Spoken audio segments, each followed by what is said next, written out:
Hello नमस्कार दोस्तों। Free digital study में आपका स्वागत है।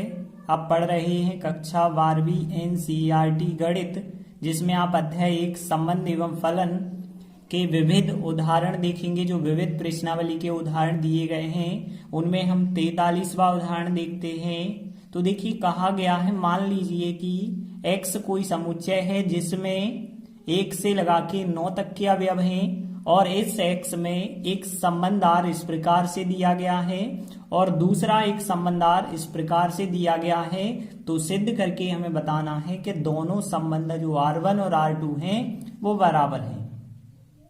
तो देखिए, सबसे पहले हम लिखेंगे दिया है में क्या लिखेंगे, जो हमें x समुच्चय दिया गया है और इस x समुच्चय में r1 एक संबंध दिया गया है और एक r2 संबंध दिया गया है। तो देखिए, सबसे पहले हमने जो दिया गया है वो लिखा है कि एक समुच्चय है, 1 से 9 तक की संख्या है इसमें, और इसमें एक संबंध r जो परिभाषित है वो इस प्रकार से है कि यदि इस x के दो अवयव आप xy लेते हैं तो कौन से दो अवयव xy होंगे कि x में से y को घटाने पर जो संख्या प्राप्त होगी वो 3 से भाजित होगी। अब दूसरा जो संबंध है, इस x में से दो संख्याएं आप xy इस प्रकार से लेंगे कि वो xy जो संख्या होंगी उनका समुच्चय या तो 1 4 7 का उपसमुच्चय होगा या फिर 2 5 8 का उपसमुच्चय होगा या फिर 3 6 9 का उपसमुच्चय होगा। अब देखिए, हम सिद्ध करके बताने वाले हैं कि r1 जो है बराबर होता है r2 के इस स्थिति में। तो हम क्या करते हैं, हम यदि देखें कोई अवयव लेते हैं r1 का, कोई अवयव r1 का यदि r2 के अंतर्गत हो जाए तो r1 जो है उपसमुच्चय रहेगा r2 के। तो सबसे पहले हमने क्या किया है, यदि हमने कोई अवयव xy मान के चले हैं हम r1 के अंतर्गत है और r1 के अंतर्गत है, इसका मतलब यह है r1 के अंतर्गत कोई अवयव कब होगा, जैसे हम कहें कि 1 और 4 इसके अंतर्गत है तो 1 और 4 इसके अंतर्गत क्यों है, क्योंकि 1 में से आप 4 घटाएंगे तो आपको -3 प्राप्त होगा। -3 में 3 से भाग चला जाता है, भले ही माइनस की संख्या है लेकिन भाग तो जाता है। तो यहाँ पे भी हम कहेंगे कि यदि xy r1 के अंतर्गत है, इसका मतलब है कि जो x माइनस वाई संख्या है वो 3 से क्या हो जाती है, भाज्य हो जाती है, 3 का भाग उसमें चला जाता है। अब ध्यान देना, यदि xy संख्या जो है r1 के अंतर्गत है, मतलब उसमें 3 से भाग चला जाता है, तो फिर हम ऐसा कह सकते हैं कि जो भी संख्या 3 से भाजित होगी या तो इस समुच्चय से होगी या तो इस समुच्चय से होगी या तो इस समुच्चय से होगी, क्योंकि यहाँ पे देखिए x माइनस वाई 3 से भाज्य है और 3 से भाज्य कब होगी, जब आप 1 4 7 में से कोई भी दो संख्या लें। देखिए 1 4 7 में से जैसे आपने 1 और 7 संख्या ली तो 1 में से 7 घटाएंगे -6, 3 से भाजित हो जाता है। यदि हम 2 5 8 में से 2 5 लेते हैं और घटाते हैं 2 में से 5 तो -3 आएगा। देखिए, माइनस की संख्या भले ही आ रही है लेकिन 3 से भाग तो जाता है। इसमें से भी कोई संख्या ले लें, जैसे हमने 3 और 9 ले ली और यदि हमने घटाया तो -6 मिला। तो कहने का अर्थ है कि यदि संख्या 3 से भाज्य है तो इसका मतलब है या तो वो इस समुच्चय से हमने ली होगी या तो इस समुच्चय से ली होगी या तो इस समुच्चय से ली होगी। तो देखिए, हमने क्या लिखा, जो संख्या xy हम देख रहे हैं वह संख्या जो xy है या तो इस समुच्चय से है या इस समुच्चय से है या इस समुच्चय से है। यहाँ पे xy संख्या इन समुच्चय से है, लेकिन xy को यदि हम समुच्चय का चिन्ह लगा के बताएंगे तो xy उप समुच्चय रहेगा 1 4 7 का और xy या फिर 2 5 8 का उप समुच्चय होगा या फिर जो है 3 6 9 का होगा। क्यों होगा, कारण आप चाहें तो बता सकते हैं, क्योंकि इनकी दो संख्याओं का जो अंतर है, देखिए 1 4 7 की कोई भी दो संख्याएं ले लेते हैं और जो उनका अंतर होगा वो 3 से भाज्य होगा। तो देखिए, हमने लिखा यहाँ क्योंकि 1 4 7 समुच्चय की बात करें या 2 5 8 या 3 6 9, तो किसी भी समुच्चय के यदि हम दो अवयव लेते हैं और उनका अंतर निकालते हैं वो 3 से भाज्य निकलता है। तो इसका मतलब क्या है हमने एक अवयव एक्स वाई R1 से लिया था और जो अवयव हमने एक्स वाई R1 से लिया था वो अवयव जो है 1 4 7 का भी उपसमुच्चय है, 2 5 8 का भी हो सकता है, 3 6 9 का भी हो सकता है। मतलब सीधी सी बात है कि वो अवयव जो है R2 के अंतर्गत भी हो जाएगा। तो फिर हम कह सकते हैं कि अतः जो एक्स वाई हमने अवयव लिया था यह अवयव जो है R2 के अंतर्गत भी हो जाएगा। अब देखिए, एक अवयव जो हमने एक्स वाई लिया था वो R1 के अंतर्गत है ऐसा मान के चले थे और वह R2 के अंतर्गत भी हो गया है। तो इस वजह से हम कह सकते हैं कि R1 जो है उपसमुच्चय होगा R2 के, क्योंकि यहाँ पे R1 का जो अवयव है वो R2 के अंतर्गत है। मतलब यदि आप किसी समुच्चय की बात करें तो यदि किसी समुच्चय का प्रत्येक अवयव अगले समुच्चय में होता है तो इसका तो अर्थ वही है कि पहला समुच्चय दूसरे का उपसमुच्चय है। तो हमने लिखा आता है R1 जो है उपसमुच्चय R2 होगा। अब देखिए, इसका जस्ट अपोजिट हम मान के चलते हैं। अभी जो है हमने एक्स वाई अवयव लिया था R1 का और सिद्ध किया कि एक्स वाई जो है R2 का अवयव होगा। अब हम अपोजिट मान के चलेंगे, R2 का अवयव लेके चलेंगे और बाद में दर्शाएंगे कि यह R1 का भी होगा। तो देखिए, हमने लिखा इसी प्रकार, यदि हम एक्स वाई अवयव लेके चल रहे हैं अब R2 से, मतलब दूसरे संबंध से लेके चल रहे हैं, और यदि R2 से कोई अवयव है तो देखिए R2 संबंध क्या है, यदि एक्स वाई R2 के अंतर्गत आता है तो इसका मतलब यह है कि जो एक्स वाई का जो समुच्चय बना है उपसमुच्चय होगा या तो 1 4 7 का उपसमुच्चय होगा या फिर 2 5 8 का होगा या फिर 3 6 9 का होगा। और देखिए, यदि एक्स वाई 1 4 7 का उपसमुच्चय होगा या फिर एक्स वाई 2 5 8 का होगा या 3 6 9 का होगा, किसी का भी यदि उपसमुच्चय है तो एक चीज और यहाँ पे हो जाती है। देखिए, यदि हम बात करें एक्स वाई 1 4 7 से है तो देखिए या तो एक्स 1 होगा या 4 होगा या 7 होगा, वाई भी 1 4 7 में से कुछ भी होगा। यदि आप 1 और 7 ले लेते हैं एक्स वाई को तो x में से y घटाएंगे तो आपके लिए 1 में से 7 घटाने पर -6 प्राप्त होता है, जो कि 3 से भाज्य संख्या प्राप्त हुई है। यदि आप इसमें से भी कोई अवयव लेते हैं 2 5 8 में से, जैसे हमने 5 और 8 ले लिया, अब 5 और 8 जो हमने 5 में से 8 घटाएंगे x माइनस वाई करेंगे, -3 प्राप्त होगा। तो यह भी तो 3 से भाज्य है। यहाँ पे भी यदि आप कोई भी संख्या लेते हैं, जैसे हमने 3 और 9 यहाँ पे संख्या ले ली, घटाएंगे तो यहाँ पे x माइनस वाई करेंगे, -6 प्राप्त होगा, 3 से भाज्य संख्या प्राप्त होती है।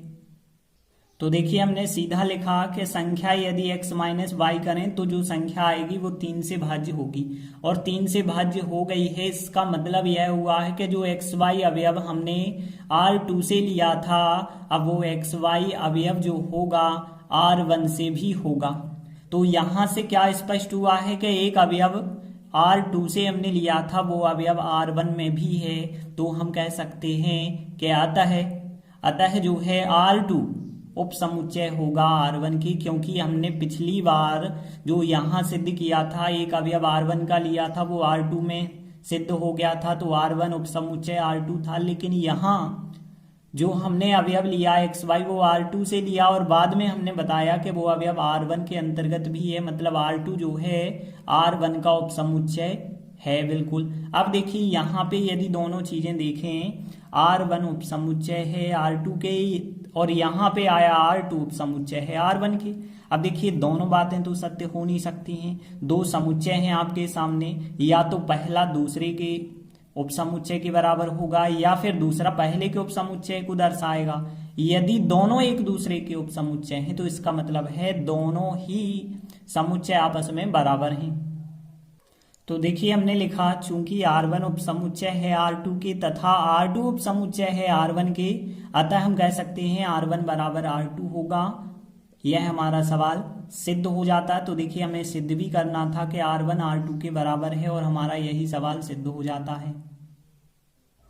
देखिए, अगला उदाहरण 44 की यदि हम बात करें, कहा गया मान लीजिए कोई फलन x समुच्चय से y समुच्चय पर है और x में एक संबंध जो है इस प्रकार से परिभाषित किया गया है, ए और बी के रूप में है संबंध, जहां पे एफ ए का मान एफ बी के बराबर है। इस प्रकार से संबंध आर परिभाषित है। हमें जांच करना है या सिद्ध करना है भी कह सकते हैं, क्या आर एक तुल्यता संबंध है। तुल्यता संबंध कब होता है? यदि कोई संबंध सौतुल्य, सममित और संक्रामक हो जाए, तभी हम कह सकते हैं कि वह एक तुल्यता संबंध है। तो देखिए, सबसे पहले हमने दिया है, मैं लिखा जो हमें दिया गया है, एक फलन x से y समुच्चय पर है और x समुच्चय में जो है एक संबंध r इस प्रकार से दिया गया है। अब देखिए, हमें सिद्ध करना होगा कि संबंध r सौतुल्य, सममित और संक्रामक है। तो देखिए, आप पढ़ चुके हैं सौतुल्य कैसे दर्शाना होता है। यदि प्रत्येक डबलिंग जो है आर के अंतर्गत हो जाती है तो उसे सौतुल्य कहते हैं। सममित भी पढ़ा है, यदि कोई अवयव ए बी आर के अंतर्गत लिया जाए तो उसका अपोजिट भी आर के अंतर्गत होगा, बी ए। संक्रामक की बात करें, दो अवयव ए बी और बी सी लिए जाएं आर के अंतर्गत तो उनका जो रिजल्ट बनता है इसी वह भी आर के अंतर्गत यदि हो जाता है तो वो संक्रामक संबंध कहलाता है। तो हमें जो संबंध आर दिया गया है, पहले सौतुल्य, फिर सममित, फिर संक्रामक सिद्ध करना होगा, तब आप कह पाएंगे कि आर एक तुल्यता संबंध है। तो देखिए, सबसे पहले हम सौतुल्य सिद्ध करते हैं। तो हम बताएंगे कि यहाँ पर प्रत्येक डबलिंग, तो यहाँ पर प्रत्येक डबलिंग मतलब प्रत्येक ए आर के अंतर्गत होगी। क्यों होगी? क्योंकि कारण देखिए, यहाँ पे यदि ए बी अवयव आर के अंतर्गत है तो इसका मतलब है कि एफ ए और एफ बी बराबर हैं। तो यहाँ पे यह जो है आर के अंतर्गत होगा। क्यों होगा? क्योंकि कारण हम बताएंगे, जब आपको पता है ए बी आर के अंतर्गत है तो इसका मतलब है एफ ए एफ बी के बराबर है, और हम कह रहे ए आर के अंतर्गत है तो इसका मतलब है एफ ए बराबर एफ ए। और आपको पता है एफ ए और एफ ए तो आपस में बराबर होते हैं, क्योंकि वही संख्या यहाँ है, वही संख्या यहाँ है। तो इस वजह से हम कह सकते हैं कि अतः जो संबंध आर है सौतुल्य है। बात समझ आ गई ना? सौतुल्य क्यों है? क्योंकि जो डबलिंग्स है वो आर के अंतर्गत आ चुकी है। क्यों आ चुकी है? क्योंकि एफ ए का मान एफ ए के बिल्कुल बराबर होता है। अब यदि हम बात करें सममित की, तो सममित हमने आपको बताया, यदि कोई अवयव हम ए बी आर के अंतर्गत लेते हैं, तो यदि हमने एक अवयव ए बी आर के अंतर्गत लिया है और आर के अंतर्गत है, इसका मतलब क्या है? कोई अवयव ए बी आर के अंतर्गत है तो इसका मतलब था कि एफ ए का मान एफ बी के बराबर होगा, तभी जो है वह अवयव आर के अंतर्गत हुआ है। अब देखिए, तो फिर हम कहें पलट के जो बी ए अवयव होगा वह भी आर के अंतर्गत होगा। क्यों होगा? कारण आप बता देते हैं, क्योंकि एफ बी बराबर एफ ए होगा।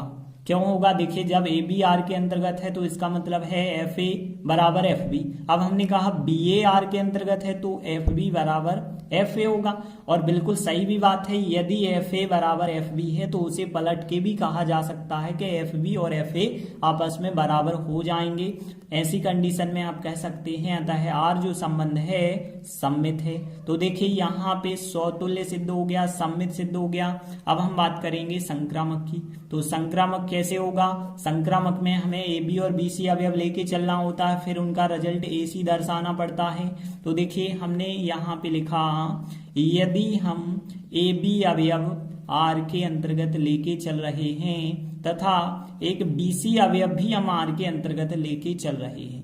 ध्यान देना, यदि हमने ए बी अवयव आर के अंतर्गत लिया है तो इसका मतलब यह था कि एफ ए का मान एफ बी के बराबर था, और यहाँ पे देखा जाए कि बी सी आर के अंतर्गत लिया है तो इसका मतलब था एफ बी बराबर है एफ सी के। अब यहाँ से आप देखिए, एफ ए का मान एफ बी के बराबर और एफ बी का मान एफ सी के बराबर, तो इसका मतलब है सब आपस में बराबर है, मतलब एफ ए एफ सी के बराबर है। तो हम कह सकते हैं, तो फिर इनका जो रिजल्ट ए सी बना है वह भी आर के अंतर्गत होगा। क्यों होगा? क्योंकि आप कारण बता सकते हैं कि एफ ए बराबर एफ सी बिल्कुल हो जाएगा, क्योंकि देखिए F A F B F C सब बराबर हैं, तो एफ ए एफ सी के बिल्कुल बराबर हुआ। और जब बराबर हुआ तो फिर आप कह सकते हैं कि जो संबंध आर होगा अतः संबंध आर संक्रामक है। तो देखिए, संक्रामक भी अब हमने सिद्ध कर लिया है। सौतुल्य, सममित, संक्रामक जब तीनों हो चुका है तो आप लास्ट में क्या कह सकते हैं? इस प्रकार संबंध आर एक तुल्यता संबंध है। तो हमने लास्ट में लिखा इस प्रकार संबंध आरेख तुल्यता संबंध है। तो इस प्रकार से हमने 2 महत्वपूर्ण उदाहरण किए। आगे के वीडियो में आगे के उदाहरण करेंगे। तब तक के लिए धन्यवाद।